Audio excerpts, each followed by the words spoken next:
जय हिंद, नमस्कार। मैं अंबर जैदी स्वागत करती हूँ आप सबका एक बार फिर से हमारे आज के कार्यक्रम में। दोस्तों, क्या साउथ एशिया में एक नई आर्म रेस शुरू हो चुकी है? क्योंकि एक तरफ पाकिस्तान जो आईएमएफ के इशारे पर, या फिर हम ये कहेंगे आईएमएफ के सारे पूरी तरह से अपनी इकोनॉमी को संभालने की कोशिश कर रहा है। उसने अपने डिफेंस बजट में करीब 18% की जो जबरदस्त उछाल कहें या बढ़ावा, इजाफा पाकिस्तान की भाषा में कहें तो वो कर दिया है। डिफेंस स्पेंडिंग अब 3 ट्रिलियन पाकिस्तानी रुपीस के आसपास पहुंचने वाली है। जबकि डेवलपमेंट, अगर हम एक्सपेंडिचर में कटौती की बात यहाँ पर सामने आ रही है कि उन्होंने उस पर कटौती की है। दूसरी तरफ बांग्लादेश ने भी अपना जो फाइनेंशियल ईयर 2026 टू 27 है, उसके लिए अपना डिफेंस बजट जो है वो बढ़ा दिया है। तो ये सब उस वक्त में हो रहा है जब पूरे ही, अगर हम कॉन्टिनेंट की बात करते हैं तो उसमें इकोनॉमिक प्रेशर, इन्फ्लेशन और ग्लोबल अनसर्टेनिटी वो सामने है। तो सवाल ये है कि जब इकोनॉमी संघर्ष कर रही है तो मिलिट्री बजट क्यों बढ़ रहे हैं, वो भी पाकिस्तान और बांग्लादेश जैसे जो देश हैं जो भीख के सहारे संभले हुए हैं। तो ऐसे में क्या कुछ बड़ा होने वाला, उसके संकेत मिलते हैं इन डेवलपमेंट के पीछे? तो इसको थोड़ा विस्तार से समझेंगे और इस पर बात करने के लिए मेरे साथ मौजूद है लेविना फ्रॉम रेजिडेंट न्यूज। लेविना, बहुत स्वागत है आपका। जय हिंद, नमस्कार। Thank you so much, Amber. I hope I'm audible. मैं ना या even before I start, हमारा I know मतलब पाकिस्तान का जो बजट है it is only 1/8 of our budget. Bangladesh का तो उससे भी कम है. They are hardly just 3 billion. ये लोग पाकिस्तान 10 billion, हम लोग 85.7 billion पे, तो we are very high. So I don't want to be like, speaking like I'm freaking others out, your audience out, but yet Pakistan का डिफेंस बजट बड़ा है, बांग्लादेश का डिफेंस बजट बड़ा है. If you look at it, जहाँ तक मेरे को समझ में आता है कि पाकिस्तान को इसकी अभी एक्चुअली ज़रूरत है. क्यों? क्योंकि ये सिर्फ इंडिया से लड़ने के लिए नहीं है, इनको अभी टीटीपी से भी लड़ने के लिए चाहिए, बलूच से भी लड़ने के लिए चाहिए, और पीओजे के जहाँ पे बेचारे इनके अपने लोग हैं, उन अपने लोगों पे भी इन्होंने बुलेट्स चलाई हैं, फायरिंग की है, शेलिंग की है. तो इंटरनल सिक्योरिटी के लिए भी इनको आज चाहिए. तो इनका मैं ब्रेकडाउन, मेरे को बड़ा इंटरेस्टिंग लगा कि अभी भी जो 32% जो इनका बजट का जाएगा वो इनकी एग्जिस्टिंग जो सोल्जर्स की पेंशन्स एंड जो भी है, एम्प्लॉय रिलेटेड जो एक्सपेंसेस होते हैं उसमें जाएगा. 39% of it will actually go into the physical assets, यानी नए एक्वायर करेंगे. तो वो समझ में आता है. ये Pakistan air force, Pakistan army, air force और नेवी सबके लिए हैं. तो जो ये 40% का, मैं जो 39% का ही बोल रही हूँ, इसमें इनकी सारी सबकी परचेसेस होंगी. और सबसे ज़्यादा मेरे को जहाँ तक समझ में आ रहा है, ये लोग नेवी को भी एक्सपैंड कर रहे हैं. और नेवी की और एयरफोर्स की चीज़ें, they are not cheap, they're very expensive. So that is why their defense budget has gone up. And in any case, इस बजट में भी 46% आर्मी को ही जाएगा. बाकी जो बचा हुआ है वही एयरफोर्स और नेवी को डिवाइड करना पड़ेगा. बट इवन देन एयरफोर्स और नेवी की भी बजट बढ़ गई. इसमें आईएसआई का बजट आया नहीं है. आईएसआई और इनका बजट वो सीक्रेट फंड्स में जाता है, वो उसके बारे में कोई मेंशन नहीं है. एंड आईएसआई का तो मतलब even in peace time 600 million ऐसा रहता है बजट. तो अभी तो ये लोग वॉर फुटिंग पे हैं, तो ये लोग ऑब्वियसली आईएसआई की भी क्या कहते हैं, बजट बढ़ा दी. लेकिन इंटरेस्टिंगली आईएसआई के इन्होंने मिलिट्री पर्सनल कम कर दिए पिछले कुछ टाइम में. It happened like a decade ago. थोड़ा आईएसआई को थोड़ा श्रिंक किया था, थोड़ा टेक सेवी करके थोड़ा श्रिंक किया था. But then human intelligence is human intelligence, उसका दिख रहा है. ISI is on a back foot everywhere right now.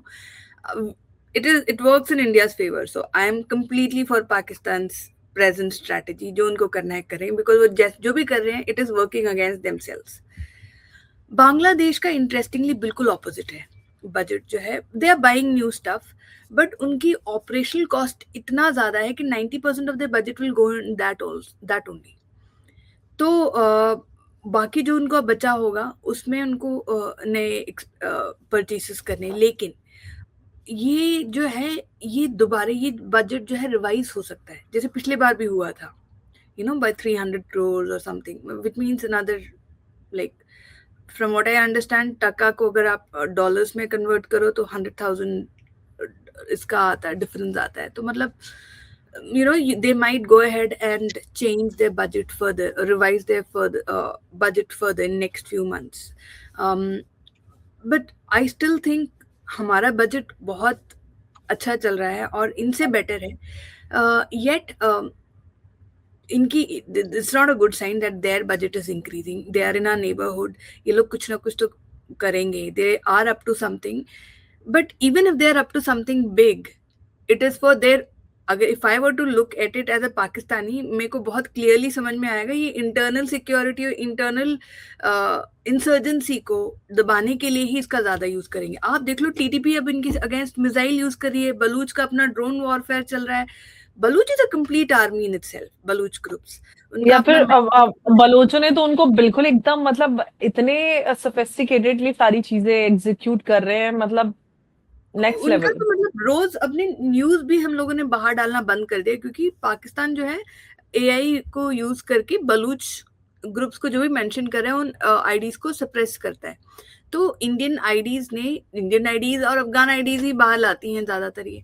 तो उनको उनके ट्वीट्स आपको दिखेंगे नहीं अगर even if they are too regularly posted. पिछले महीने टीटीपी ने 300 अटैक्स किए हैं. मतलब एक वो जमाना होता था पूरे साल में इनके 300 अटैक्स हुआ करते थे. एक महीने में 300. Last year November, I remember, इनका attacks, number of attacks per month had reached 250. I was like, wow, 250 is very high. अब तो मेरे को भी वो नया नहीं लगता, 300 हिट कर गए ये लोग per month. Baloch group every day, Baloch national army इन्होंने बना ली. तो उसमें BLA, BLF, BRG, इन सबका अलग अलग आता है. BRG खुद उन्होंने, BRG is a pretty small part of the BNA, Baloch nationalist army. लेकिन उन्होंने भी पिछले साल 174 अटैक्स क्लेम किए थे. BLA ने तो बहुत ही ज्यादा क्लेम किया. BLA मेरे ख्याल से बहुत ही इफेक्टिव उनका ना अटैक टू किल रेशियो रहता है. हर अटैक में at least they would have killed 5 to 6 of Pakistani soldiers. मतलब if you go to the complete average, every attack नहीं, अगर आप एवरेज देखो तो एवरेज आउट करते हैं. एवरेज आउट करें तो 4 से 5 तो मरते ही हैं उनके Pakistani soldiers. But unlike TTP का स्ट्रैटेजी और बलूच का स्ट्रैटेजी अगर देखो ना, टीटीपी क्या है, तो ये नंबर्स के साथ आपको अटैक करती है. मतलब 100 लोग आएंगे एक पुलिस स्टेशन में अटैक करें. पुलिस स्टेशन में कितने होंगे? 4, 5, 10 लोग होंगे at a time. Obviously they surrender, they give up. Baloch बहुत पिन पॉइंट अटैक करते हैं. उनकी एक छोटी टीम होती है, जैसे हमारे आर्मी की कोई भी टीम जाती है, 5 to 6 मेंबर्स होते हैं एक टीम में. एक ये रॉकेट लॉन्चर होल्ड करा होगा, कोई एक मार्क्समैन होगा, बाकी assault rifle. I mean everyone has a designated post. वैसे ही बलूच की टीम्स भी जाती हैं. Multiple teams will attack and sometimes simultaneously. अभी जैसे कल की उनकी जो उन्होंने जो रिलीज किया स्टेटमेंट, 3 जगह, नौशकी, पंजगुर, ग्वादर पोर्ट, 3 अलग अलग जगह which is spread out like all of Balochistan. ये नहीं कि पास अटैक किया है, अलग अलग जगह. So we have deviated from Pakistan defense to their insurgent groups, but point is, it makes complete sense to me कि Pakistan is in an emergency, sort of emergency, जहाँ पे इंडिया से ज्यादा इनको डर अपने ही इंसर्जेंट ग्रुप से है. इंडिया के लिए भी it is not good news, because आगे जाके US, and I hope US doesn't end up giving more arms to. तो लवीना, हम ये बात नहीं कह सकते कि आसिम मुनीर का जो पाकिस्तान के अंदर सिक्योरिटी स्टेट का मॉडल है वो और मजबूत हो रहा है, या फिर जिससे स्कूल, हॉस्पिटल और इंफ्रास्ट्रक्चर की कीमत पर ये मिलिट्री स्पेंडिंग बढ़ाना पाकिस्तान के लिए सस्टेनेबल है भी या नहीं? सस्टेनेबल तो बिल्कुल नहीं है. IMF ने इनको multiple times, IMF has warned them कि they have to cut down on their defence budget, और ये उसका बिल्कुल उल्टा कर रहे हैं. तो ideally IMF should stop pumping money into them. But फिर आप देखो जो कंट्रीज IMF या आपकी UNSC, आपकी UN में, आप UN ह्यूमन राइट्स में देख लो, सारे प्रो पाकिस्तान कंट्रीज बैठे होते हैं. मिडल ईस्ट के कुछ कंट्रीज होते हैं, चाइना होती है, अब तो ईरान भी इलेक्ट हो गया है. UN की ह्यूमन राइट्स की इसमें अब तो UAE put out a statement कि आप ह्यूमन राइट्स केस में आप ईरान को कैसे इलेक्ट कर सकते हो? तो UN is a contradictory, I don't know. It keeps contradicting its own decisions and its ultimate aim. The IMF will keep funding this money, and this is not good. Despite giving so many ultimatums, FATF से तो मेरी expectations ही down है. Pakistan should have been in blacklist long ago. सारी countries, चाहे UAE हो, चाहे Russia हो, सब ग्रे लिस्ट में आ गई थी. सब पाकिस्तान बाहर है. UAE has come out of grey list, but point is it's a well developed country. उसको हाँ ठीक है ईरान यूज कर रहा था, लेकिन वो तो ईरान पाकिस्तान को भी यूज करता है, पाकिस्तान की भी नेटवर्क्स यूज करता है यही सब पैसों को ब्लैक से वाइट करने के लिए. So this is their defence budget increasing and the international organisations remaining silent. I am not surprise, but पता नहीं हम कैसे इसको, how do we counter this?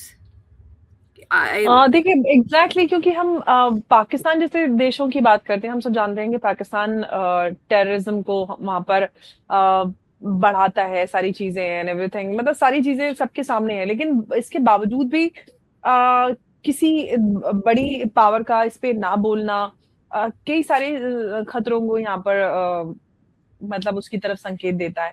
अब बांग्लादेश जो ट्रेडिशनली इकोनॉमिक ग्रोथ और एक्सपोर्ट्स और इन सारी चीजों पर फोकस करता था, उसके डिफेंस बजट में भी हम देख रहे हैं कि वो भी डिफेंस बजट बढ़ा रहा है. हालांकि मतलब भारत के कंपैरिजन में देखें तो उसका हमारे लिए कोई इतना बड़ी बात नहीं है, लेकिन it's not a good sign. वही मैं बोल रही हूँ, क्योंकि पाकिस्तान और बांग्लादेश भी जॉइंटली एक्टिव हो रहे हैं, तो ये किस स्ट्रेटेजिक चैलेंज की तरफ इशारा करता है? क्या इसके पीछे की कहानी छुपी है? जितना इनका डिफेंस बजट ऊपर होगा, उतना हमको it will take us that much more effort to curb them down, right? Especially countries like Bangladesh. यहाँ पे मैं there's something that I wanted to add. Pakistan के डिफेंस बजट का ही जब मैं बता रही थी कि पाकिस्तान अपनी इंटरनल सिक्योरिटी के लिए ही ज़्यादा स्पेंड करने वाला है. जैसे चाइना की ज़्यादातर जो आर्मी और मिलिट्री जो भी इनकी वेपन सिस्टम्स हैं, they are mostly for internal users only. Interestingly, obviously missiles, nuclear warheads, that is for external agencies and the military and air force and navy only. But point is कि पाकिस्तान भी उसी level पे पहुंच गया है. और एक और इंटरेस्टिंग ऑब्जर्वेशन मेरा पाकिस्तान ऑक्यूपाइड जम्मू कश्मीर में जो प्रोटेस्ट हुए थे उससे रिलेटेड है कि वहां पे लश्कर तैयबा के, this is the first time I am noticing this, लश्कर तैयबा के जो एलिमेंट्स पीओजेके के अंदर बैठे हैं और जो बाहर बैठे हैं, उन दोनों के ओपिनियंस में डिफरेंस है. जो बाहर बैठे हैं obviously they are supporting Pakistan army, लेकिन जो लश्कर तैयबा के जो कश्मीरी एलिमेंट है, जो नॉट कश्मीरी, जम्मू एंड कश्मीर का जो एलिमेंट है, वो they are supporting the protesters. In fact, one of their deputy leaders, he said it is unacceptable that Pakistani establishment hits the protesters who are protesting for their rights. आज सैयद सलाहुद्दीन हिजबुल मुजाहिदीन का जो chief है terrorist, उसने अपनी statement निकाली है, बहुत neutral निकाली है, लेकिन इट इज वेरी एविडेंट ये लोग सब घबरा गए हैं, अंदर से शेक हो गए हैं जो पीओजेके की प्रोटेस्ट हुई. जिस तरह की ऑफ कोर्स आवाजें आ रही हैं, हर कोई आजादी की मांग कर रहा है, महिलाएं आ गई हैं, हर इंसान आजादी मांग की आवाज मांग रहा है. आप देखो स्कर्दू, जैसे स्कर्दू, इतने इसमें भी आपको स्कर्दू में कोई इशू नहीं सुनाई ये हुआ होगा, एक्सेप्ट द प्रीवियस अटैक जब यूएन की जो ऑफिस थी स्कर्दू में, वो अटैक पे आई थी. बट स्कर्दू जैसी जगहों पे मिलिट्री प्रेजेंस इतनी ज्यादा है कि ये लोग प्रोटेस्ट होने से पहले ही उसको दबा देंगे.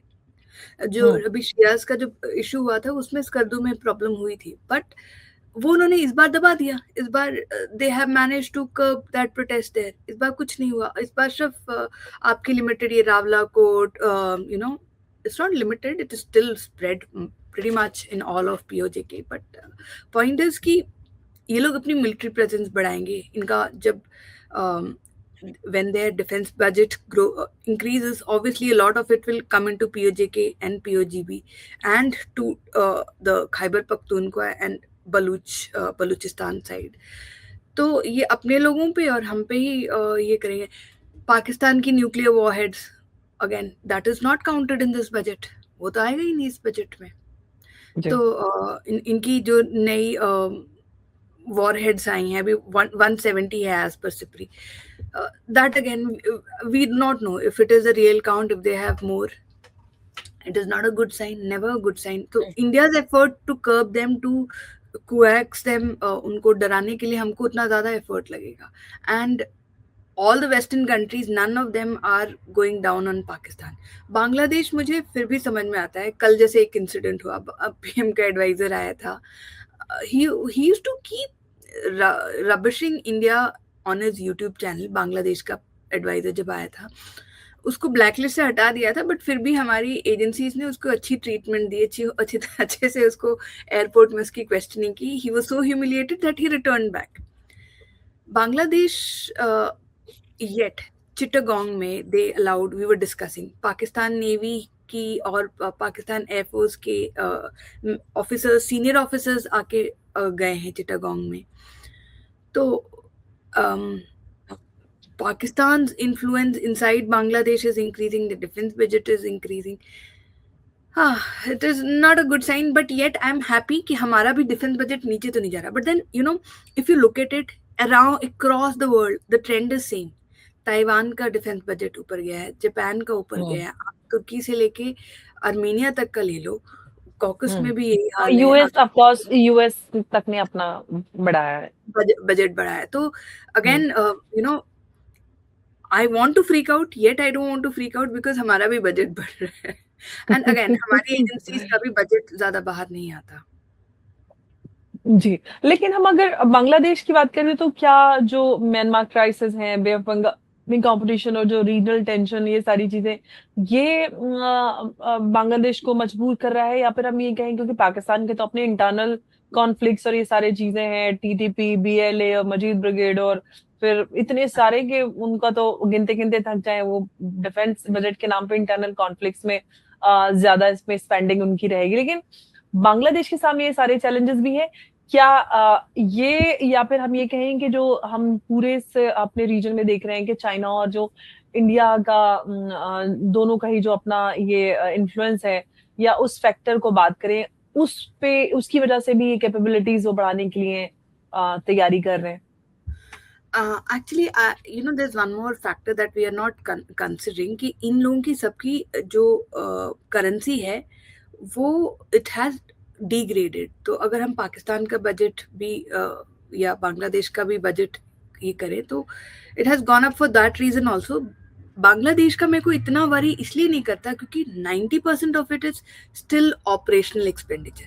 जो उनका एग्जिस्टिंग मेंटेनेंस, उनके सैलरीज, ये ऑपरेशनल एक्सपेंडिचर के लिए. 3% of it is for development, यानी जो इनका एक्सपेंडिचर नया खरीदेंगे. बट इन्होंने, बांग्लादेश ने एक 2030 का गोल अचीव करने का ये किया हुआ है. ये तो शेख हसीना के टाइम से है. शेख हसीना मैडम ने ये लाया था और उसके under they brought in a lot of Chinese weapon systems. तो ऐसे देखें तो इनका बजट ऊपर हो रहा है, बट अगेन एक्सपेंडिचर के लिए मैं जो देख रही हूँ उतना ज़्यादा नहीं बढ़ा है. It is mostly operational expenditure. So yeah, तो maybe Bangladesh is this thing, it doesn't worry as much yet. There it is, their complete defense budget, and it might be revised. So that is, you know, मतलब I am not very happy with their defense budget, but हाँ मेरे को ये है कि हमारा अभी upper hand रहेगा. Only thing is, इनको बहुत चैरिटी मिल रही है. मैं जैसे श्रीलंका का बताती हूँ. श्रीलंका को अभी रिसेंटली यूएस नेवी ने गिफ्ट दिया है हेलीकॉप्टर्स, 14-15 हेलीकॉप्टर्स. ऑस्ट्रेलिया इनको लॉन्ग रेंज सर्वेलेंस के लिए ड्रोन्स दे रही है. एंड ऑल दिस ठीक है. चाइना और बांग्लादेश ने, यूएस ने भी बांग्लादेश के लिए इस तरह की चीजें की हैं. the same things have been gifted to Bangladesh also. मेरा मतलब ये पिछले 2 हफ्ते के अंदर की बात है. तो my point is, fine, Sri Lanka has good relations with us. Bangladesh अगर अच्छे relations भी होते तब भी it would freak me out कि the western countries are giving them all this, क्योंकि at any given point of time ये लोग western countries ने इनको चाइना और इंडिया दोनों को देखने के लिए, मॉनिटर करने के लिए दिया है. मालदीव्स का भी यही हाल है. मालदीव्स को तुर्की दे रही है. So all this is happening in the Indian subcontinent only. Oh, that reminds me. Can I add one more point? Yeah, please. I've always noticed all of us saying South Asia. In fact, काफी बार मेरे से भी निकलता है. It is Indian subcontinent because South Asia Yes. is such a Chinese Pakistani concept. वो Indian Chinese का तो openly कहना है कि इंडियन सब कॉन्टिनेंट इंडियन ओशन से आता है. It is not India's ocean just because it is called Indian ocean. तो हमारा वो जो लेगेसी है वही मिटाने चाहते हैं. तो south Asia is basically Indian सब कॉन्टिनेंट. ये मैंने हमारे थिंक टैंक्स को भी यूज करते हुए देखा है. तो हम कभी कभी हमसे भी निकलता है, हमारे आर्टिकल्स में भी वो हो जाता है south Asia. I always try to mention Indian subcontinent, but कभी कभी हो सकता है निकल जाए मुंह से. हो जाता है. या just to for anyone who points that out, I am sure we are both on the same page on this. Yeah, I know. और I think वो जैसे कि हम वेस्ट एशिया को ही हमारे ही मेनस्ट्रीम मीडिया में अभी भी मिडिल ईस्ट बोलते हैं. बहुत सारे अभी जो भी नेशनलिस्ट वो भी मिडिल ईस्ट बोलते हैं. You are right. अभी भी जब मैं लिखती हूँ ना Middle East cum Western Asia लिखना पड़ता है, क्योंकि अगर सिर्फ वेस्टर्न एशिया लिखती हूँ तो लोग it will whoosh over lot of peoples I think वो ये है कि हम ज्यादा से ज्यादा लोगों को जो कॉलोनियल ये टर्म्स हैं उन सारी चीजों को ठीक करके हम करेंगे रेगुलर. इन सारी चीजों को रेगुलर पुशिंग हैमरिंग होगी तो लोगों को अवेयरनेस होगी ऑफ कोर्स, क्योंकि बहुत सारे लोगों को कंफ्यूजन हो जाता है. Taiwan, ठीक है, Taiwan is friendly towards us and all, but again it doesn't mention Kashmir, क्योंकि हम लोग we accept one China policy. तो ताइवान भी कश्मीर का इशू पाकिस्तान को सपोर्ट करता है उसमें. और ताइवान की जितनी भी थिंक टैंक्स हैं वो साउथ एशिया ही यूज करती हैं. मतलब इनकी थिंक टैंक में आज इतने सारे इंडियंस हैं, इंडिया के वेटरन्स हैं, still they use terms like south Asia. तो मतलब इंडिया और इजराइल के इतने अच्छे रिलेशंस है, लेकिन हमने हमास को बैन नहीं किया है. सो या there is little bit of grey everywhere. हाँ, लेकिन एक सवाल और है लवीना, वो ये कि ये जो सारी चीजें हो रही हैं, अगर हम अपने इंडियन सबकॉन्टिनेंट की बात करते हैं, पाकिस्तान बांग्लादेश जैसे जो देश हैं वो डिफेंस बजट या अपनी स्पेंडिंग है वो बढ़ा रहे हैं, तो जिनके पास ऑफकोर्स हम देख रहे हैं कि इकोनॉमिक क्राइसिस में है और मुश्किल से वो बिल आउट पैकेजेस और क्या कुछ करके वो सारा कुछ कर रहे हैं.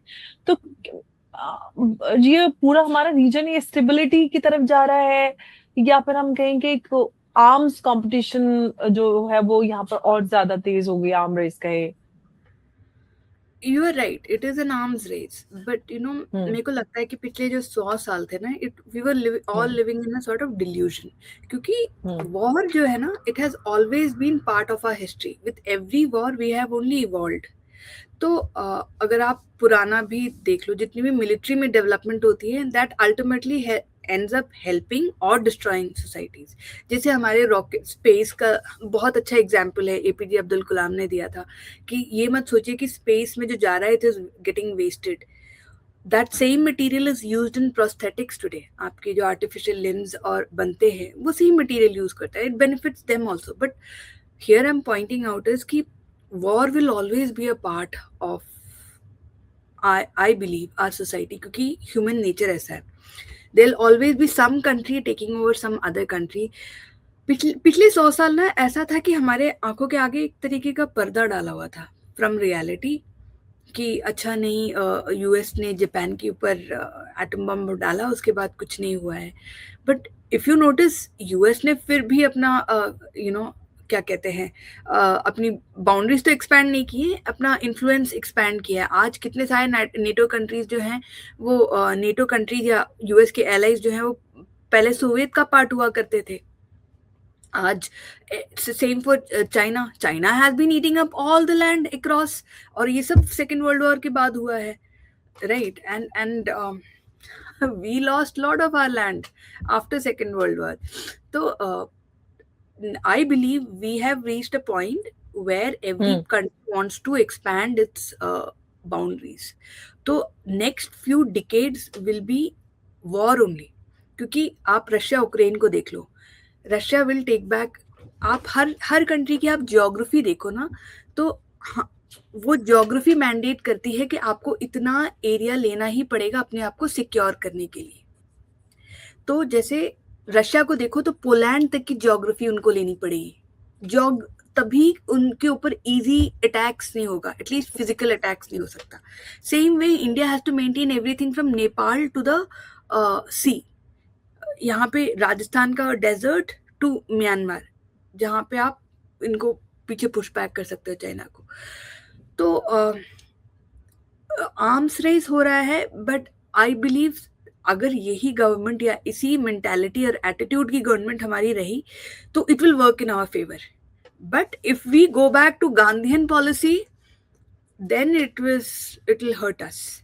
अगर हम सेम एग्रेसिव स्ट्रैटेजी रख के आगे बढ़ते हैं, अभी भी मुझे लगता है जो अभी का प्रेजेंट मिलिट्री एक्सपेंशन हुआ है that happened mostly because of Galwan.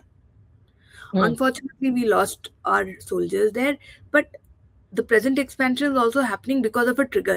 And उसके बाद हमने चाइना को ओपनली अपना मेन एनिमी बोलना स्टार्ट कर दिया। अब 2019 से पहले आप देख लो, मीडिया भी नहीं बोलती थी, ना गवर्नमेंट के मिनिस्टर्स बोलते थे। Now we have very openly come out and said कि नहीं, China is our main enemy. तो that is a very recent development. Arms race I believe in a way it is good for us, कि हम लोग देख रहे हैं कि सामने वाले बढ़ा रहे हैं तो हम भी बढ़ाएंगे। बट देन हमारा नंबर ऑफ न्यूक्लियर वॉरहेड्स 190 है, पाकिस्तान का 170 है। Again this is not good news, Pakistan is way smaller than us. And ये है कि हम लोग अपने रियल नंबर्स बाहर नहीं डालते हैं। इवन देन शायद पोस्टरिंग में हमको थोड़ा और एग्रेसिव पोस्टर लेना चाहिए। कर रहे हैं हम लोग, we are getting there, but slowly and steadily we are getting there. I don't want to say कि government is in doing, but maybe हम लोग पिछले 7 डिकेड्स में इतना पीछे रह गए थे कि अभी की गवर्नमेंट के पास काफी ज्यादा है कवर अप करने के लिए। एग्जैक्टली वो इतना लंबा गैप है तो उसको छलांगे लगा लगा के भी मतलब काफी समय लग रहा है। और प्लस हमें वो जिस तरह से जिस पोस्चरिंग की बात आप कर रही हैं वो भी नहीं की है। मतलब हम वो गुड बॉय इमेज में क्या हमारा एक गाल पे कोई थप्पड़ मारे तो दूसरा आगे कर दो, वो वाला जो एटीट्यूड है अभी उससे भी बाहर निकलने में थोड़ा समय लगेगा। अग्रेसिव पॉलिसी की तरफ भारत अब जाता दिखाई दे रहा है। चाहे हम फॉरेन पॉलिसी में देखें, एक स्ट्रेटेजिक अग्रेसिवनेस रिक्वायर्ड होती है, वो भारत अब पूरी अपना जो पूरा एटीट्यूड है वो बदल रहा है। लेकिन अगर हम इस पूरे मुद्दे की बात करते हैं तो दोस्तों इतिहास हमें ये बात बताता है कि हर देश जो है वो अपनी सुरक्षा का अधिकार तो रखता है, लेकिन ये भी बात हमें इतिहास से ही पता चलती है और वो इतिहास ही बताता है कि सिर्फ टैंक्स, मिसाइल और से ही मुल्कों की जो तकदीर है वो नहीं बदलती। आज पाकिस्तान और बांग्लादेश दोनों के पास जो है वो अपनी मिलिट्री कैपेबिलिटीज मजबूत करने की जो कोशिश नजर आ रही है वो है। लेकिन असली इम्तिहान ये होगा कि ये जो डिफेंस बजट है इससे उनकी जो इकोनॉमीज और सोसाइटीज हैं क्या साथ में कदम मिलाकर चल पाएंगे, क्योंकि महाशक्तियां सिर्फ अपने सेनाओं से नहीं बल्कि अपनी अर्थव्यवस्था, टेक्नोलॉजी और लोगों की जो समृद्धि है उससे बनती है। और शायद इसीलिए जी या प्लीज। सऊदी अरेबिया के जो प्रिंस हैं MBS, आई थिंक जो आपने मेरे को ना बोला ना पाकिस्तान और बांग्लादेश के बारे में, just reminded me of his statement कि जैसे ईरान को कोई फर्क नहीं पड़ता उनके लोग मर जाएं क्या कुछ भी हो जाए, क्योंकि खोमेनी ने खुद बोला था अगर मैं भी मर जाऊं हमारा जो एम है which is way bigger than us and it is to expand. I think the same is true for Pakistan and Bangladesh also. So when you were mentioning Pakistan, I want to add something here. I just want to tell you one thing. ये mindset है, it is related to Islam, क्योंकि यहाँ पे अगर आप Israel conflict की बात कर लें, फलस्तीन और ये सारा कुछ जो है, या फिर पाकिस्तान भारत या बांग्लादेश भारत, यहाँ पे एक जो कॉमन फैक्टर है वो इस्लाम आता है। इस्लाम में आप चाहे मतलब इस तरह का जो एक स्ट्रेटेजिक राइवलरी देख लें या आपस में हम जो ये भारत के साथ दुश्मनी है इस पॉइंट ऑफ व्यू से देख लें, यहाँ पे जो अनकन्वेंशनल या फिर नॉन स्टेट फैक्टर्स होते हैं उनको देख ले, कॉमन फैक्टर होता है कि इस्लाम, और उसमें ये एक आइडियोलॉजिकल वॉरफेयर आ जाता है। चाहे गजवा हिंद जॉइंट दिखे, बांग्लादेश वो है जिसको पाकिस्तान ने किस तरह से एक्सप्लॉइट किया, लेकिन एक कॉमन फैक्टर जो इनको बाइंडिंग फैक्टर है वो इस्लाम और आइडियोलॉजी गजवा हिंद, तो वो जोड़ देता है। तो जैसे कि सुसाइड बॉम्बर की हम बात करते हैं, वो क्यों मर जाते हैं? क्योंकि उनको इस आइडियोलॉजी को जिंदा रखना है। तो जब आप एक आइडियोलॉजिकल वॉरफेयर में होते हैं, तो मतलब एक तरफ आप सेना लगा के रखें, उधर से आइडियोलॉजिकल वॉरफेयर, जान की परवाह नहीं है, जो मिशन है वो जिंदा रहे। लोग बहुत सारे आएंगे जाएंगे, लेकिन जो उद्देश्य है वो रहेगा, वो जीवित रहेगा, तो लड़ाई चलती रहेगी। तो इट्स मतलब ये बहुत बिल्कुल कॉन्ट्रोडिक्टरी है। उधर से तोपों से, गोलों बारूदों से जंग हो रही है, इधर से जो आइडियोलॉजिकल जंग है। तो ये बहुत अलग है दोनों चीजें, और इसीलिए ईरान छोटा होकर भी आज हम देख रहे हैं कि वो एक विनिंग पोजीशन में है।